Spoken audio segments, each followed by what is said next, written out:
Di antara desir angin yang membawa bau garam dan langit yang digantungkan di atas laut selatan, sebuah kerajaan baru mulai membuka mata.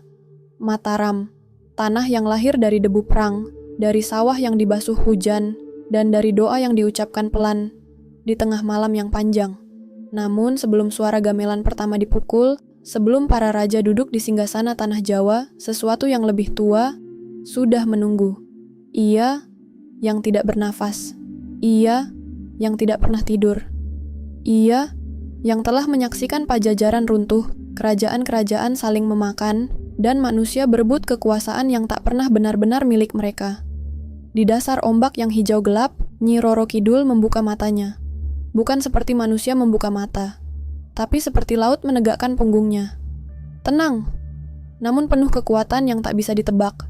Ia mencium perubahan itu. Aroma tanah, aroma kekuasaan, aroma takhta baru yang belum tahu harga apa yang harus dibayar. Gelombang bergerak tanpa suara, riak kecil di permukaan, namun di bawahnya, arus mulai menyusun takdir. Sejak malam itu, Laut Selatan tidak lagi sunyi. Ia memperhatikan, ia mengintai, ia menunggu. Karena kerajaan Mataram tidak hanya akan berdiri di atas tanah, tetapi juga di atas janji lama yang tidak pernah dibatalkan. Janji yang dimulai oleh seorang putri bernama Kadita. Janji yang berubah menjadi kutukan, menjadi takhta, menjadi mahkota, yang tak satu pun raja berani menolak. Dan ketika Mataram lahir, gelombang tahu satu hal. Kerajaan ini akan berjalan dengan kaki manusia, tapi bayangannya akan selalu milik laut. Angin bergerak pelan, daun-daun jati bergesekan, dan di kejauhan, ombak pertama memecah batu karang, seperti mengetuk pintu takdir. Mataram belum tahu, para raja belum tahu, tetapi Nyi Roro Kidul sudah bersiap, karena setiap kerajaan besar selalu berdiri di antara dua dunia. Dan malam itu, untuk pertama kalinya, dua dunia itu saling memanggil.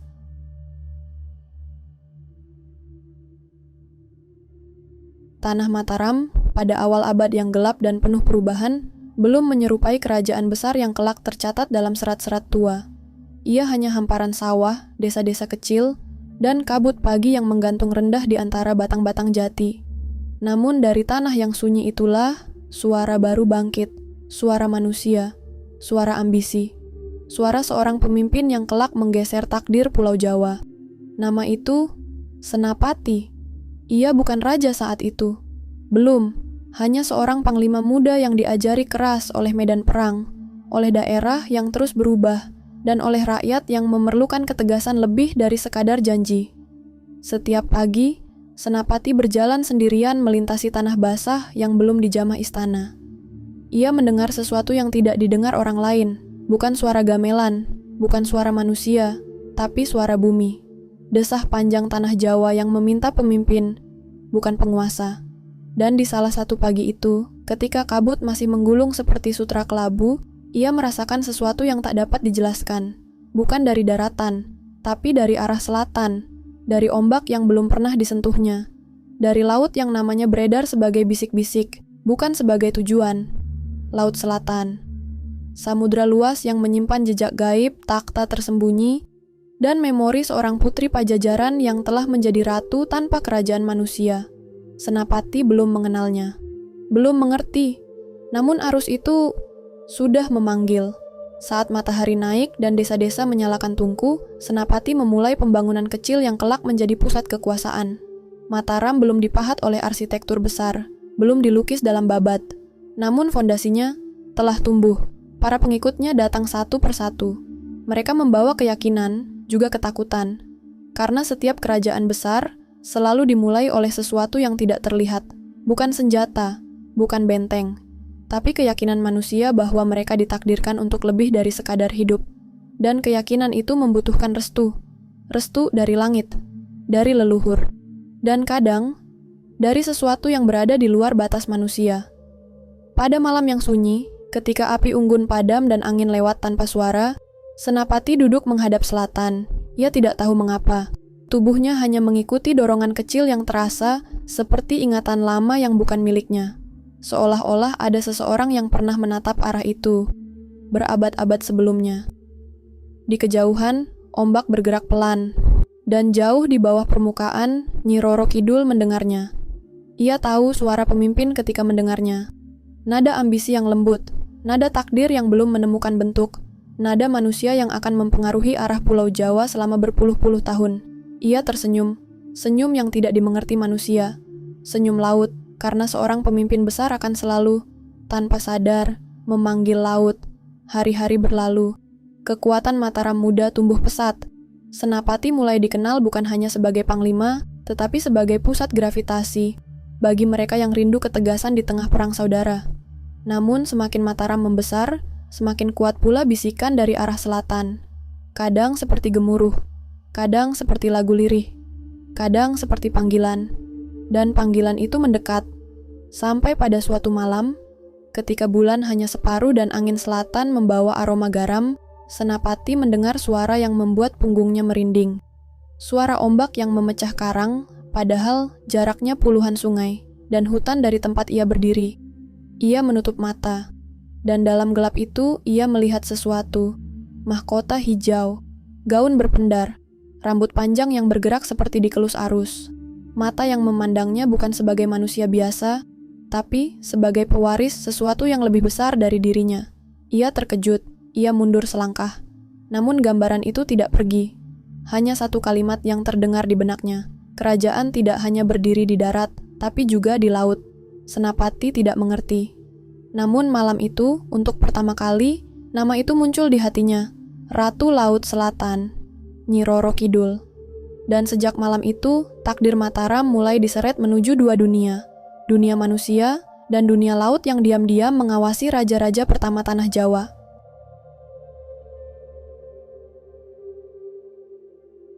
Angin dari Laut Selatan selalu tiba lebih dulu sebelum kabar apapun dari tanah pesisiran. Ia membawa asin, membawa dingin, dan membawa sesuatu yang hanya bisa dibaca oleh mereka yang masih mempercayai dunia yang tak terlihat. Di Mataram, pada tahun-tahun itu, para prajurit baru saja pulang dari perjalanan panjang. Beberapa pasukan kembali dengan tubuh utuh, beberapa dengan hati yang tinggal separuh, dan sebagian lain tak pernah kembali sama sekali. Namun anehnya, sebelum para prajurit itu muncul, sebelum bunyi gamelan ditabuh sebagai penyambutan, dan bahkan sebelum para pedagang mendengar kabar kemenangan, keraton telah tahu lebih dulu. Seseorang atau sesuatu memberi tanda. Pada malam-malam menjelang kepulangan pasukan itu, Panembahan mendengar mimpi berulang. Sebuah gelombang hijau emas naik dari kejauhan, lalu membelah dirinya menjadi dua. Dari celah itu keluar sosok perempuan yang menatapnya dengan mata seperti air laut dalam yang menyimpan rasa sedih yang tak bisa dijelaskan dengan kata. Perempuan itu tidak berkata apa-apa, hanya menyentuh permukaan air, dan setiap kali jarinya bergerak, gelombang yang ia buat menjadi jalan bagi puluhan perahu kecil yang mengangkut kembali nyawa-nyawa tentara Mataram yang masih hidup. Ketika Panembahan terbangun, lantai kamarnya basah. Bukan hujan, bukan embun, seolah laut sendiri datang mengantarkan berita. Di saat yang sama, di pesisir selatan, nelayan melihat cahaya hijau membelah ombak. Cahaya itu bergerak seperti obor yang tenggelam, tapi tak pernah padam. Beberapa nelayan yang percaya pada hal-hal lama langsung menundukkan kepala. Mereka tahu tanda itu. Mereka pernah mendengar cerita dari kakek nenek mereka tentang seorang perempuan yang pernah dikutuk, ditinggalkan oleh istana masa lalu, dan dipeluk oleh laut sampai ia menemukan bentuk barunya. Kadita. Ratu, penjaga, kutukan yang menjadi kejayaan. Namun di Mataram, nama itu belum disebut, belum ada yang berani. Malam ketika pasukan akhirnya tiba di gerbang ibu kota, keraton seolah sudah bersiap. Bahkan perempuan-perempuan tua yang biasanya menumbuk beras untuk upacara mengaku merinding tanpa tahu sebabnya. Ketika barisan prajurit memasuki alun-alun, seorang prajurit muda tiba-tiba terhenti. Matanya terbuka lebih lebar dari malam itu sendiri. Ia berkata pelan kepada temannya, "Lihat, air di sekeliling kita." Temannya menoleh. Debu jalan yang harusnya kering, memantulkan cahaya seperti genangan dangkal. Padahal tidak ada hujan, tidak ada sumur yang tumpah, tidak ada alasan. Para sesepuh yang memperhatikan dari kejauhan bertukar pandang. Mereka bukan orang yang mudah kaget, tapi malam itu, mereka tahu sebuah pintu yang lama terkunci telah dibuka sedikit. Di balik tembok keraton, Panembahan menunggu. Ia merasakan udara berubah, seperti ada sesuatu mengintip dari balik dinding, mengukur dirinya, mengukur tanah Mataram, mengukur masa depan. Lalu, tanpa suara, tanpa langkah, tanpa angin yang bergerak, ruangan tempat ia duduk dipenuhi aroma laut. Panembahan memejamkan mata. Detak jantungnya melambat. Bukan karena takut, tapi karena tubuh manusia manapun akan tersentuh oleh kehadiran yang sudah ada ratusan tahun sebelum kerajaan-kerajaan berdiri, dan akan tetap ada ribuan tahun setelah semuanya runtuh. Dalam keheningan itu, suara perempuan bergema di pikirannya, bukan melalui telinga, tapi melalui sesuatu yang lebih dalam. Kerajaanmu, akankah berjalan sendirian atau berjalan bersama laut? Panembahan tidak menjawab, ia hanya menundukkan kepala karena ia tahu siapa yang berbicara, dan Ratu Laut Selatan, yang dahulu bernama Kadita, tersenyum tipis di balik tabir air. Keraton Mataram telah mengetuk pintu kekuasaannya, walau mereka belum sepenuhnya sadar. Dan ia menjawab ketukan itu. Sejak malam itu, angin selatan menjadi saksi baru di setiap langkah sejarah Mataram. Bukan angin yang berpihak, bukan angin yang memaksa, melainkan angin yang mengantisipasi, seperti seseorang yang menunggu keputusan yang akan mengubah nasib dua dunia. Keraton Mataram mungkin berdiri di atas tanah, namun mulai saat itu takdirnya mulai terikat pada sesuatu yang tinggal jauh di dasar samudra.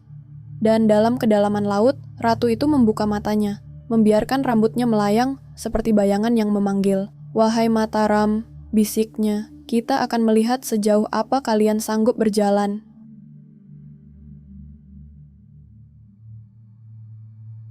Gunung-gunung Mataram berdiri seperti saksi bisu yang menyimpan banyak cerita. Namun tidak ada tempat yang lebih sering didatangi angin dengan gelora aneh, selain Parangkusumo, sebidang tanah di mana pasir selalu terasa lebih hangat daripada tempat lain di Pulau Jawa. Pada tahun itu, Panembahan Senapati memutuskan untuk pergi ke sana, bukan untuk berperang, bukan untuk membuat keputusan politik, melainkan untuk mencari sesuatu yang tidak bisa dilihat oleh mata manusia biasa. Ia pergi tanpa iring-iringan, tanpa prajurit, tanpa gamelan.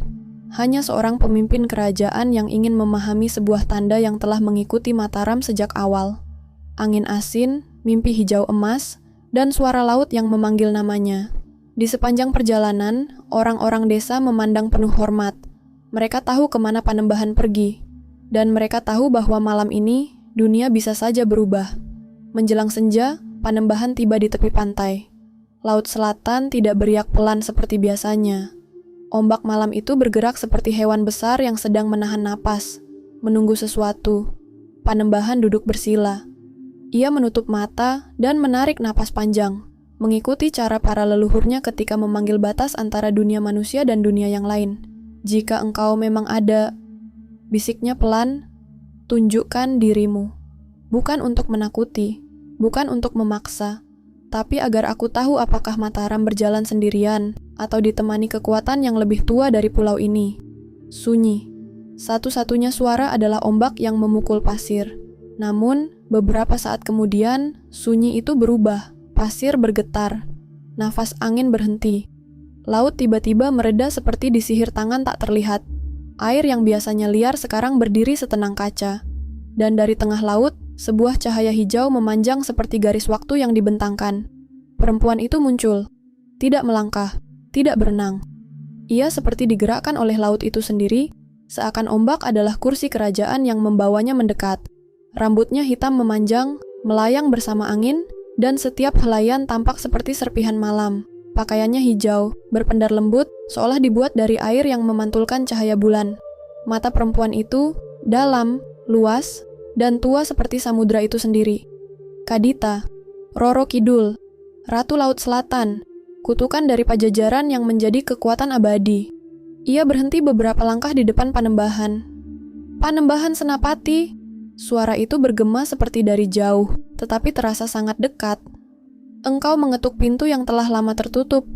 Panembahan membuka mata, namun ia tetap menundukkan kepala. Bukan karena takut, melainkan karena sadar bahwa ia sedang berhadapan dengan sesuatu yang ada sebelum kerajaan-kerajaan dilahirkan. "Aku tidak ingin berjalan sendirian," jawab Panembahan pelan.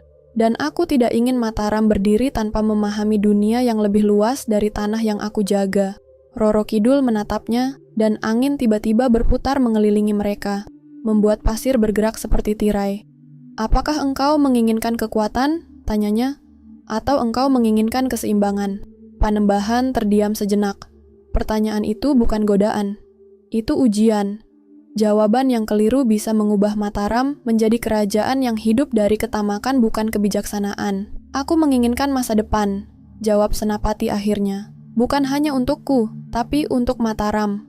Untuk anak cucu yang bahkan belum lahir. Roro Kidul tersenyum tipis. Senyum yang lembut tetapi penuh kuasa. Maka dengarkanlah, katanya. Jika engkau menghormati laut, laut akan menghormati Mataram. Jika engkau menjaga tanah ini, tanah akan menjaga keturunanmu.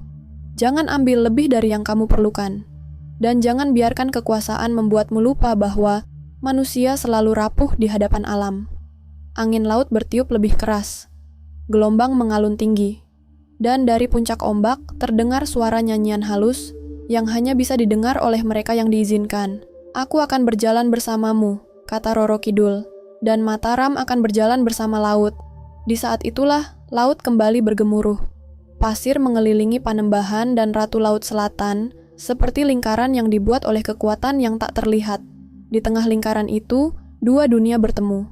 Untuk pertama kalinya sejak Pajajaran runtuh dan kerajaan-kerajaan berubah, Kadita yang kini bukan manusia lagi menerima persekutuan baru. Dan Mataram, kerajaan muda yang sedang tumbuh, diterima oleh kekuatan yang melampaui sejarah. Ketika ombak kembali normal dan langit kembali tenang, Roro Kidul perlahan memudar, seperti cahaya yang ditarik kembali oleh laut. Namun sebelum ia lenyap sepenuhnya, perempuan itu berkata, mulai malam ini, keraton tak akan berjalan sendirian. Jaga tanah itu, dan aku akan menjaga lautnya. Panembahan Senapati menunduk dalam, seolah ia bukan hanya mendengar janji, tapi menyaksikan sebuah ikatan kuno yang baru saja diperbarui. Sejak malam itu, hubungan antara Ratu Laut Selatan dan Mataram bukan lagi sekadar legenda. Ia menjadi bagian dari napas kerajaan, menjadi alasan mengapa keraton itu terasa seperti abadi.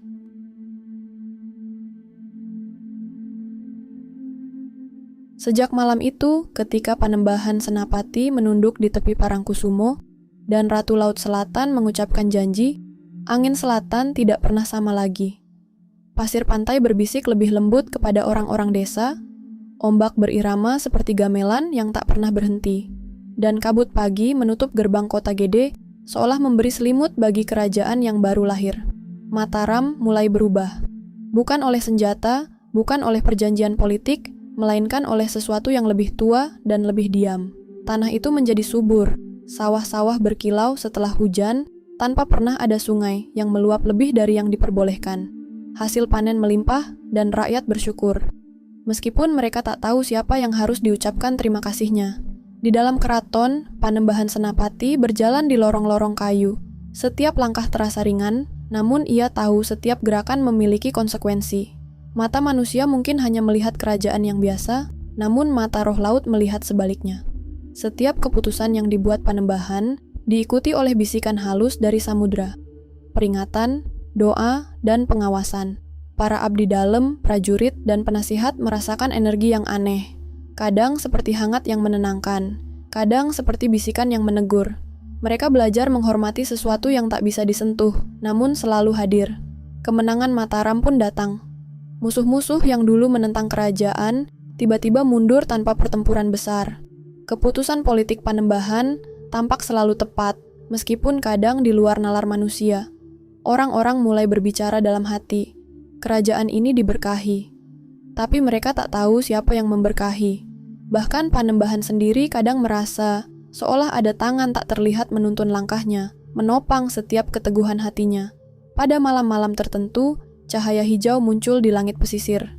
Bukan meteor, bukan kilat, hanya Ratu Laut Selatan yang berjalan di atas ombak mengawasi Mataram dengan mata yang dalam. Mata yang memancarkan keseimbangan antara kasih dan kekuasaan. Para nelayan yang melihatnya mengangguk dengan rasa hormat yang lebih dalam daripada apapun. Mereka tahu kerajaan manusia itu tidak pernah berjalan sendiri. Seiring waktu, keraton kota Gede tumbuh menjadi pusat kekuasaan. Bukan hanya bagi daratan, tapi juga bagi jiwa-jiwa yang bersembunyi di antara angin dan gelombang.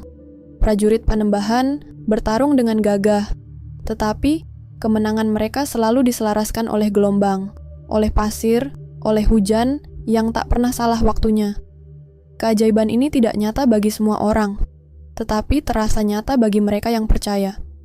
Dan Panembahan selalu mengingat satu pesan. Jangan pernah mengambil lebih dari yang diberikan. Jangan pernah meremehkan laut, dan jangan pernah lupakan yang memegangmu dari jauh. Hari berganti bulan, bulan berganti tahun. Keraton Mataram semakin kokoh. Raja muda, prajurit, abdi dalem, rakyat, semua merasa aman, meskipun mereka tidak sepenuhnya mengerti alasan. Segala sesuatu tampak berjalan dengan alur yang benar, seolah dituntun oleh tangan yang tak terlihat, tangan yang berasal dari dasar Samudra Selatan. Kadita, Roro Kidul, tidak lagi hadir hanya sebagai legenda. Ia hadir di setiap keputusan, di setiap gema-gamelan, di setiap pasang surut yang menjaga keseimbangan kerajaan. Keraton Mataram, yang dibangun dari tanah, kayu, dan batu, sekarang juga dibangun oleh doa dan pengawasan laut. Kerajaan itu hidup, bernafas, dan abadi. Dan Panembahan Senapati duduk di kamar utama, menatap lampu minyak yang menari-nari, tersenyum. Ia tahu, Mataram tidak lagi berdiri sendirian. Laut telah menjadikannya abadi, dan Mataram akan tetap berjalan selama angin selatan berbisik dan ombak menyanyikan lagu ratu yang tak pernah tidur.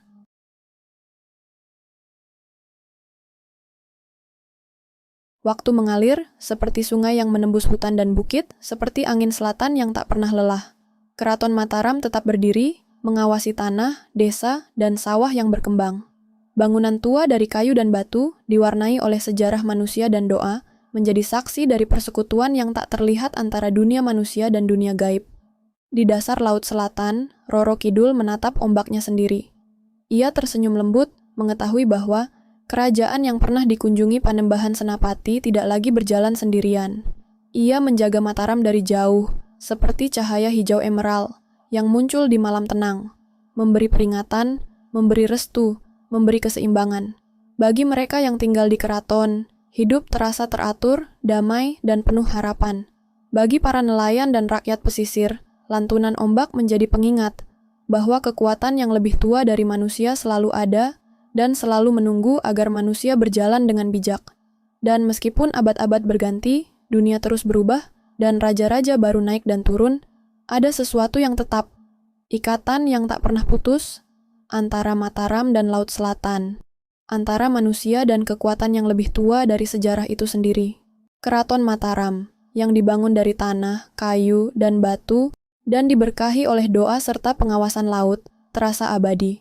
Seperti Roro Kidul sendiri, abadi, misterius, dan selalu hadir, menjaga, menunggu, dan mengingatkan bahwa kekuasaan dan kehormatan selalu berjalan beriringan dengan kesetiaan, dengan rasa hormat, dan dengan hati yang memahami bahwa manusia hanyalah bagian kecil dari dunia yang jauh lebih luas.